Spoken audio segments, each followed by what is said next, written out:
7월의 첫날입니다. 이 첫 시간 하나님께 예배로 시작하는 사랑하는 모든 성도들, 하나님의 크신 은혜와 축복이 함께 하시기를 기원드립니다. 지금부터 30년 전이었는데요. 1992년도에 미국 남부에 있는 다코다라는 도시에 레이피 시티라는 곳이 있습니다. 그곳에 데니스 커티스라는 도둑이 한 사람이 있었다 그래요. 이 사람이 경찰에 체포가 되었는데 이 사람 집을 수색하다 보니까 이 사람이 도둑질을 하는 동안에 양심의 가책을 꽤 많이 느꼈던 것 같습니다. 그래서 그 집 벽에 보니까 이 사람이 도둑질을 하는데 8가지 원칙을 정해놓고 있었다 그래요. 그 내용을 보니까 이렇습니다. 첫 번째는 어쩔 수 없을 때를 제외하고는 누구도 죽이지 않는다. 두 번째는 보니까 현금은 가져가도 수표는 가져가지 않는다. 세 번째는 보니까 밤에만 도둑질한다. 네 번째는 보니까 요즘하고는 좀 달라요. 마스크를 착용하지 않는다. 다섯 번째는 보니까 미니마트라든지 세븐일레븐 같은 그런 편의점에서는 훔치지 않겠다. 그리고 여섯째는 보니까 경찰이 발로 쫓아오면 빨리 도망치겠다. 그렇지만 경찰이 차로 쫓아오게 된다고 할지라도 나는 무죄한 시민들을 해치지 않겠다. 일곱 번째는 보니까 1년에 7달만 훔치겠다. 여덟 번째는 보니까 부자로부터 훔치고 가난한 사람들에게 나누어 주기를 절개하겠다라고 이렇게 되어 있었다 그래요. 여러분 어떻습니까? 이 정도면 좀 양심이 있는 도둑 같습니까? 그런데 사실 세상 사람들도 모두가 다 이 사람처럼 자기만의 삶의 습관, 행동의 원칙 이런 것들을 정해놓고 있는 것이지요. 이 커티스라는 도둑처럼 집에다가 글로 적어놓는 사람이 있는가 하면 마음속에다가 새겨놓고 그렇게 살아가는 사람들도 있는 법입니다. 그런데 여러분 어디에 적어놓든지 간에 사실 이 커티스라는 사람이 적어놓았던 그 양심의 원칙들 이런 것들이 해결해 주지 못했던 문제가 있었어요. 그게 무엇인가 하면 이 사람은 양심에 따라서 처벌받았던 것이 아니고 자신이 행했던 행동에 따라서 처벌받았다라는 그 사실입니다. 사실 우리 성도들도 비슷하지요, 여러분. 성도들 중에는 자기의 양심을 따라서 신앙의 원칙들을 세우고 살아가시는 분들이 많으십니다. 그렇지만 우리들 모두가 또 기억해야 하는 한 가지는 내가 정해놓았던 이런 신앙의 원칙들이 아니고 하나님의 말씀인 성경에 따라서 우리가 판단을 받게 된다라는 그런 아주 분명한 사실이지요. 이 7월 첫날에 이 월삭 예배를 통해서 우리 영신의 사랑하는 모든 지체들도 하나님의 말씀과 함께 살아가는 7월이 되시기를 기원드립니다. 특별히 우리를 인도해 주시고 은혜의 다스림으로 우리와 함께 하시는 이 하나님의 말씀이 우리 살아가는 모든 지체들의 삶 가운데 일상 가운데에도 함께 하시기를 기원드립니다. 여러분 오늘 우리가 예레미야서의 말씀을 함께 읽었습니다. 함께 묵상하도록 초대도 받은 것이지요. 이 예레미야가 전하고 있는 말씀과 그의 행동을 우리가 묵상하다 보면 예레미야에게도 사실은 양면성이 있었다라는 것을 우리가 발견하게 됩니다. 어떤 양면성인고 하면 유다의 심판과 유다의 구원에 대한 예레미야의 양면성 같은 것이에요. 그가 전하고 있던 말씀을 살펴보면 남왕국 유다의 심판이 아주 분명하게 선포되고 있습니다. 그렇지만 이 예레미야의 행동을 보게 되면 그 절박한 상황 속에서도 자기 고향 아나돗에다가 밭을 샀던 그의 모습을 우리가 발견하게 되는 것이지요. 그야말로 정반대의 모습을 우리가 발견하게 되는데요. 이것은 하나님의 구원을 예레미야가 분명하게 확신하고 있었기 때문입니다. 예레미야는 땅 투기를 했던 것이 아니지 않습니까? 사람들이 유다 땅에서 집을 사고 밭을 사고 포도원을 다시 사게 될 것이다 라는 그 믿음, 하나님께서 회복시켜 주실 것이라는 그 희망을 지금도 굳게 붙잡고 있는 것이지요. 지금 현재 유다의 백성들을 보게 되면 괴롭고 힘들고 아픈 현실들이 있지만, 그럼에도 예레미야는 그 세상을 보는 것이 아니라 하나님을 보고 있었다라는 그런 이야기입니다. 그래서 예레미야는 한편으로는 하나님의 백성이 포로로 끌려가고 거룩한 성전이 무너지게 될 것을 슬퍼하고 괴로워했지만, 다른 한편으로는 세상 돌아가는 것을 분석하는 것, 이해하는 것, 여기에서 멈추지 않았다라는 그런 이야기입니다. 세상 역사를 주관하시는 분, 눈에 보이지는 않아도 모든 것을 이끌어가고 계시는 그 하나님께 자신의 시선을 맞추었던 것이지요.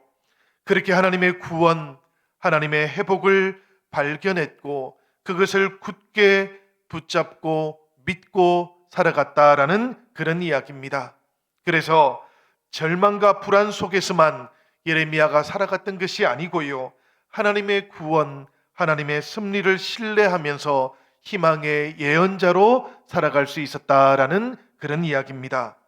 그래서 예레미야에게는 두 가지 별명이 있어요. 하나는 우리가 잘 알고 있는 것처럼 예레미야는 눈물의 예언자였습니다. 하나님의 백성들, 그의 사랑하는 유다 백성들을 바라보면서 예레미야가 늘 눈물을 흘렸기 때문이지요. 그러나 동시에 이 예레미야는 세상이 아니라 하나님을 바라보고 그 하나님께 시선을 맞추고 있었기 때문에 예레미야를 가리켜 우리는 희망의 예언자라고도 부르는 것입니다. 하나님의 구원과 하나님의 미래와 하나님의 희망을 앞당겨서 살았기 때문입니다. 우리 영신의 모든 성도님들께서도 이 하나님의 구원, 이 하나님의 희망을 주님 안에서, 그리고 우리들의 일상 속에서 깊이 누리시고 또 체험하시는 그런 7월을 맞이하시기를 우리 주님의 이름으로 간절히 축원드립니다. 성도 여러분, 세상 속에서의 절망, 하나님 안에서의 희망, 이 두 가지 모습이 오늘 우리가 봉독했던 예레미야서 23장 1절에서 8절까지의 말씀 속에는 아주 분명하게 나오고 있습니다. 1절과 2절의 말씀을 보면 하나님의 양떼들을 잃어버렸던 그 왕들에 대한 심판의 선언이 아주 분명하게 나오고 있는 것이지요. 그리고 이어지는 3절부터 8절까지의 말씀을 통해서 보면 하나님의 양떼들을 향하신 하나님의 구원도 아주 분명하게 약속이 되어 있습니다. 우리 1절과 2절 중반절까지의 말씀을 한번 화면을 통해서 함께 읽어보도록 하시겠습니다. 우리 다 같이 읽도록 하겠습니다. 여호와의 말씀이니라. 내 목장의 양떼를 멸하며 흩어지게 하는 목자에게 화 있으리라. 그러므로 이스라엘의 하나님 여호와께서 내 백성을 기르는 목자에게 이와 같이 말씀하시니라. 너희가 내 양떼를 흩으며 그것을 몰아내고 돌보지 아니하였도다. 여러분, 이 말씀 속에 나오는 것처럼 시드기야 왕은 오랫동안 하나님의 양떼들을 돌보지를 못했습니다. 이 양떼들을 돌보지 않았던 것뿐만 아니라 말씀을 통해서 살펴보면 시드기야 왕은 하나님의 선지자였던 예레미야도 오랫동안 신뢰를 하지 않았습니다. 그랬던 시드기야였지만 지금은 다급한 상황을 만나게 되었던 것이지요. 바벨론 왕 너부갓네살이 예루살렘을 침공해 왔던 것입니다. 그래서 그 다급한 상황 속에서 어쩔 수 없이 예레미야를 청했던 것이지요. 그렇게 예레미야를 청하고는 하나님의 뜻이 어디에 있는 것인가 묻고 또 알고자 했던 것입니다. 이 시드기야 왕의 초청을 받았던 예레미야가 시드기야 왕 앞에서 하나님의 뜻을 전하기 시작했는데요. 그 말씀들이 바로 예레미야서 21장부터 23장까지 이어지고 있는 말씀입니다. 이 말씀들을 살펴보면 하나님께서는 먼저 시드기야를 아주 분명하게 책망을 하셨습니다.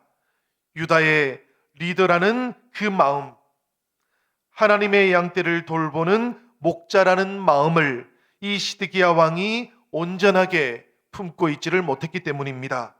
스스로 신앙의 참된 뿌리를 놓치고 있었기 때문이지요.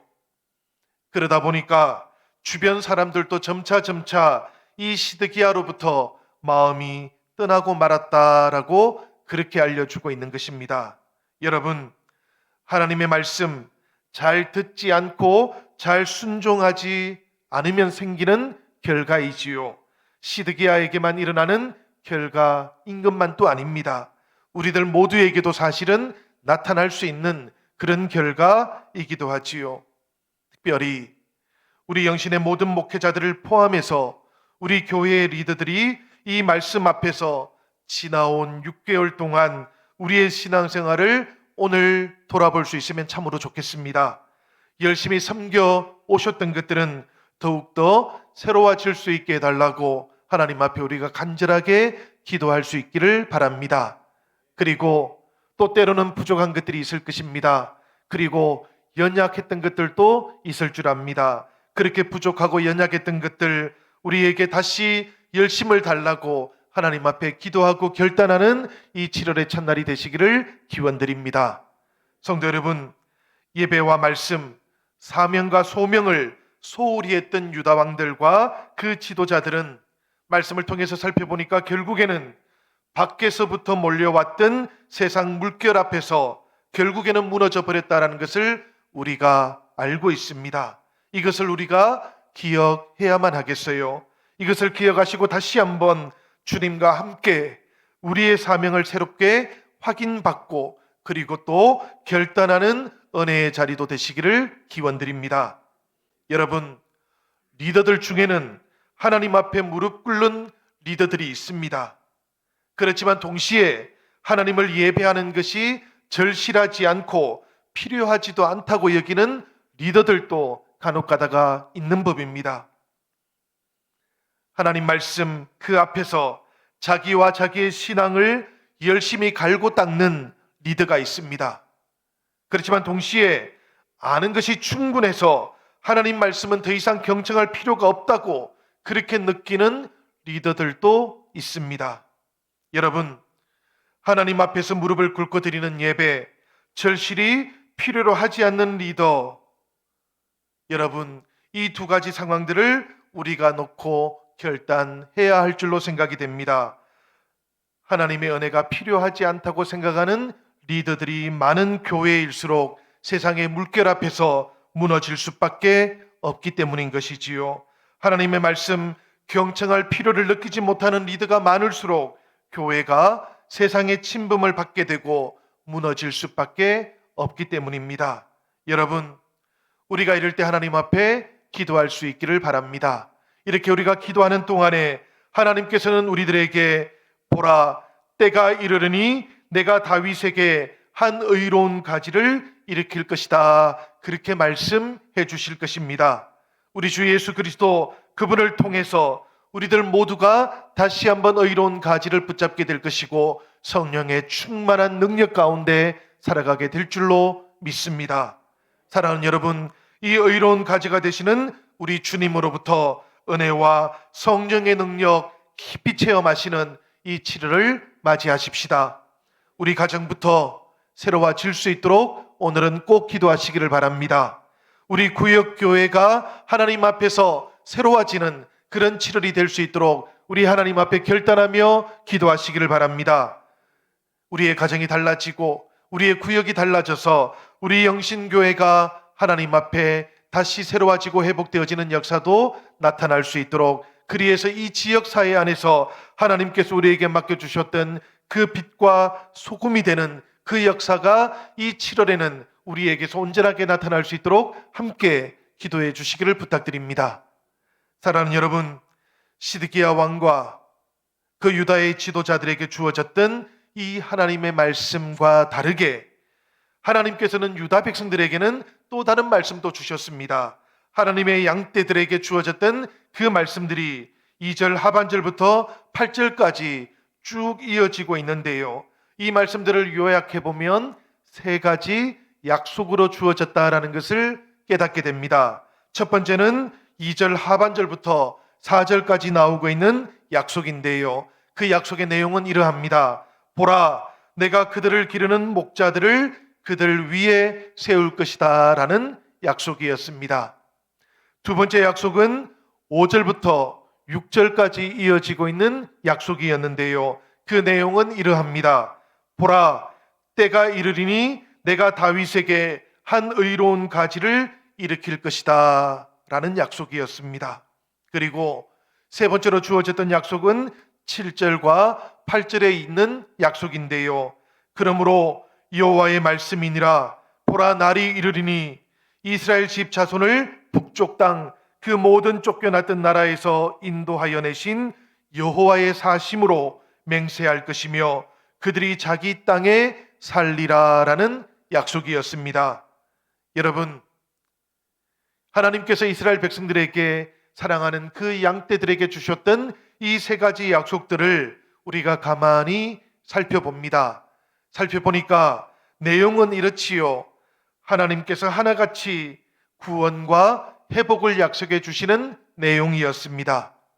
그런데 여러분, 이 내용뿐만 아니라 형식을 살펴보면 그 형식은 똑같이 보라라는 말씀으로 시작되고 있다는 것도 우리가 발견하게 됩니다. 우리 하나님께서는 이 세 가지 약속들을 주시면서 약속 하나하나를 주목해서 보아라, 그렇게 말씀해 주셨던 것입니다.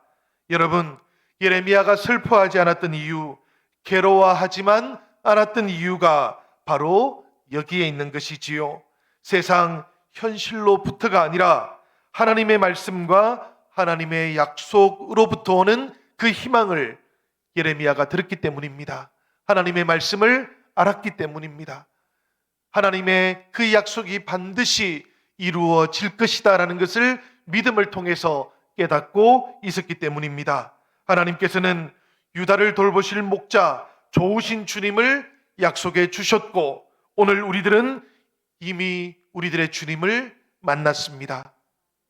하나님께서는 의로운 가지를 일으킬 것이라고 약속을 해 주셨고, 우리들은 오늘 이 의로운 가지에서 생명이 움터나오는 것을 우리들 각자가 체험을 하였습니다. 하나님께서는 애굽에서 이스라엘을 인도해내신 하나님이실 뿐만 아니라 바벨론에서 유다와 이스라엘을 인도해내신 하나님으로 나타나실 것이고 약속의 땅에서 살아가게 하실 것이다 라고 그렇게 약속해 주셨는데, 오늘 우리들은 이미 우리 주님이라고 하는 그 은혜의 땅에서 살아가고 있는 것입니다. 사랑하는 성도 여러분, 우리 하나님께서 주셨던 이 약속을 이제 우리가 굳게 붙잡을 수 있기를 바랍니다. 우리가 신실하게 믿고 의뢰하면서 예레미야가 기쁨 속에서 희망을 선포했던 것처럼 우리들도 이 하나님의 희망을 믿음 안에서 온전하게 누리며 살아가는 7월이 되시기를 바랍니다. 이렇게 믿음 안에서 우리 주님 안에 허락되어 있는 그 은혜를 받으면서 살아간다면, 성도 여러분, 비록 세상은 코로나 때문에 어렵기도 하고 때때로 전쟁 때문에 힘들게 만들기도 하지만, 그럼에도 불구하고 우리로 하여금 희망을 바라보게 할 줄로 믿습니다. 우리가 세상을 통해서가 아니라 하나님을 통해서 희망을 발견하는 사람들이기 때문에 그러합니다. 여러분, 이 7월에는 우리 하나님께서 주셨던 이 약속들 주님 안에서 기쁘게 만나시는 성도님들도 되시기를 기원드립니다. 어둡고 캄캄한 밤이 힘들다 할지라도 태양이 다시 떠오를 것을 내다보는 사람들은 그 어두움을 이겨낼 수 있지 않겠습니까? 마찬가지로 우리들도 하나님께서 주시는 그 미래를, 그 희망을 바라보고 살아간다면 물가가 오르기도 하고 전쟁의 소식이 여전히 끊이지 않기도 하고 코로나는 끝나는 듯 하지만 여전히 또 우리 곁에 머물러 있기도 한 이 현실 속에서도 우리가 희망을 바라보게 될 줄로 믿습니다. 하나님께서 우리들의 희망이시고 주님께서 은혜의 다스림 가운데 우리를 이끌어가고 계시기 때문입니다.